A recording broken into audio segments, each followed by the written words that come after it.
There, a little bit extra post flow. Hitting that thing one more time. It's all nice and silver. Okay, this video here, we're gonna start in the middle of the chicken shit here. We're already welding some stainless steel exhaust for some hot rod. You hear the chickens in the background already. In the middle of nowhere.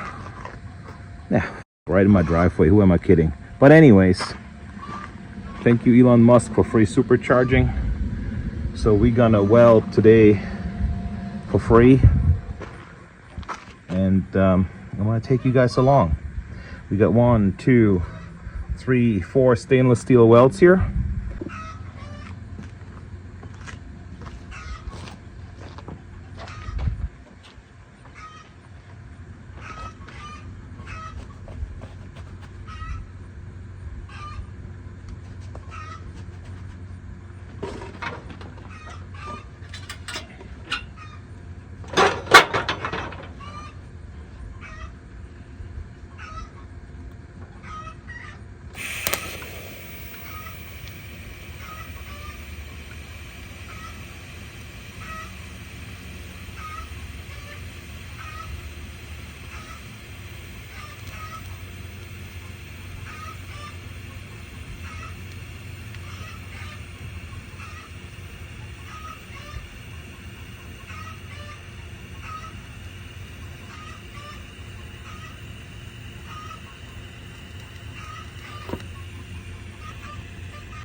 So when you look at how poorly I cleaned this, you see the grind marks right there.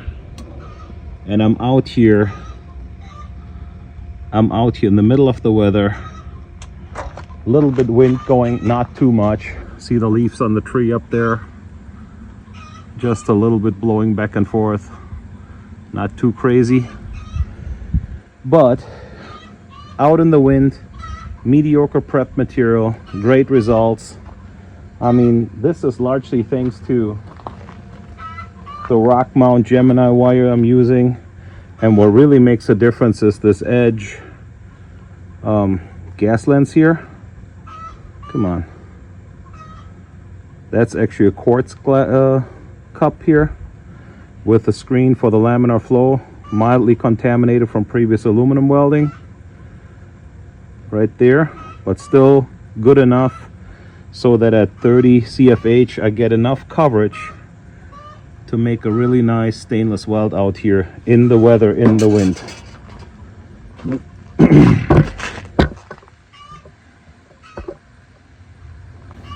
Rock mount Gemini 8 TIG. So you can weld all sorts of stainless grates with this. And what it really does is it excels when conditions of heat and corrosions are severe. So that exhaust, you may see exhaust gas temperatures high as maybe 1200 degrees in that hot rod that's going on. It goes right off the header. And we'll see how well it does in real life.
Okay, what I meant to say is, look at this weld here. This is not cleaned, just as welded.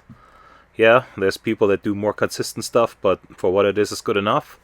Here, this is after wire brushing it. And you can see the weld is a little bit skinny. It didn't even fill the whole bevel. But it works just fine for what the application is. And then on the inside, because we didn't back perch anything, you do see a little bit sugaring there. But then again, I mean, you can go in there with an inside bore flapper and just clean it up a little bit. This was not really super critical. So that's kind of what it looks like. Customer's super happy and everything works.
Now let's look for sugaring in here. And yes, there's some minimal amount of sugaring in here, which that's perfectly fine for what this is for.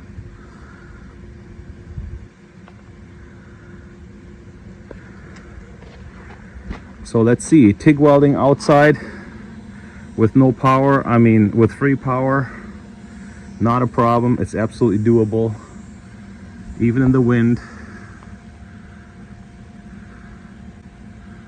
Well, not a super strong one, but thanks for watching, tuning in, and we'll see you on the next one. Thank you.